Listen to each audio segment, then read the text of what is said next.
এনেকুৱা বতৰত নিজকে ৰাতিপুৱা উঠাবলৈ কেনেকৈ কনভিন্স কৰে আপোনালোকে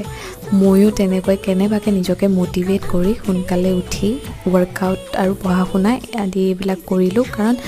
মই যদি এইখিনি কৰি থওঁ ৰাতিপুৱা শুই উঠি মোৰ দিনটোলৈ ভাল লাগি থাকে আৰু যদি নকৰোঁ মোৰ দিনটো একদম এনেই যোৱা যেন লাগে আপোনালোকৰো হয়নে বাৰু